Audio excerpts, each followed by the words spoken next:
What happens if you leave your Terraria world running for 24 hours? What events will happen and how will my world look? Will my NPCs be alive or dead? Find out in this video. So I don't want to leave my computer running or recording for 24 hours, but we can mimic what happens on journey mode by turning up the speed 24 times. Normally a Terraria in-game day lasts 24 minutes, but if we speed it up 24 times, it only lasts 1 minute. It means that we can achieve 24 hours worth of in-game days in simply 1 hour. So to start off with, I'm going to defeat the Goblin Army and Eye of Cthulhu so that these events don't spawn midway through my waiting. I'm going to build some NPC housing and defeat the Wall of Flesh. Now we're in hard mode and this means corruption can spread. So let's help it along by smashing some altars.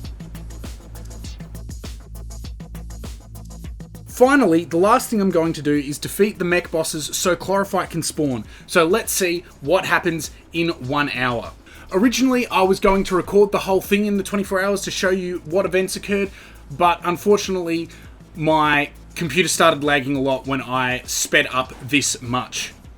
So before I stopped recording, I managed to capture 2 blood moons, the pirate invasion, and the pirate invasion stuck around because I was AFK and didn't use any summoner weapons, and also a solar eclipse. Before I go any further, please make sure to smash that like button. It really helps out the channel and the video. Anyway, let's get back to it. So to begin with, my world is 7% Hallow and 11% Corrupt, but stick around until the end to see how much this ended up being after 24 hours, and leave your guesses in the comment section down below.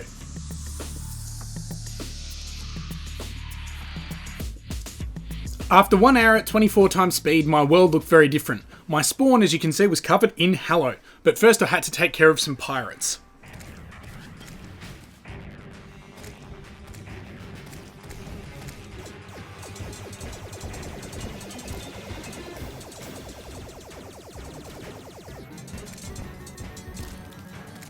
So now let's have a look at the world. We can see that the sunflowers block the Hallow and corruption, but it still spread past. The original Crimson has been totally replaced by Hallow. This pyramid splits the desert between the Hallow and the Crimson.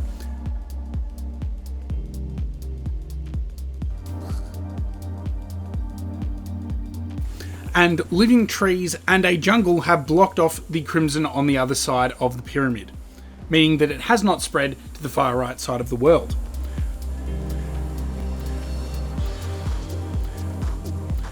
Therefore, a lot of the world on the right side remains uncorrupted or hallowed all the way to the ocean, thanks to the large jungle.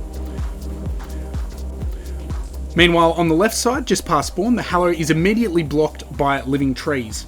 A lot of forest and snow biome remains pure, which I was honestly not expecting.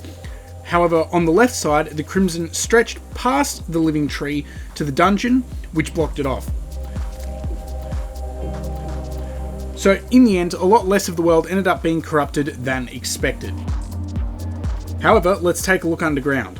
If we take a look underground, there's a lot of hard mode ore thanks to all of the Crimson altar smashing, and there's a lot of crystal shards in the Hallow. But it doesn't go that far down.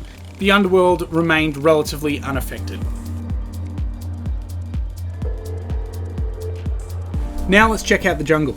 Not that much chlorophyte seems to have spread, less than expected honestly, but there's lots of Plantera bulbs. The jungle doesn't seem to have been corrupted either, it seems to have blocked it off rather than allowing, Crimson or Hallow to spread. And I think the spread of chlorophyte's actually been reduced recently and the spread of Plantera bulbs has been increased.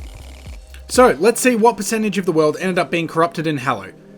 17% Hallow and 19% corruption. Less than I expected, probably due to all of the natural barriers in place. I wonder what would have happened if we'd left the world for another 24 hours. If you would like to see more Terraria videos coming soon, remember to subscribe with the notification bell turned on. Hope you all enjoyed this video, and I'll see you all next time. Goodbye.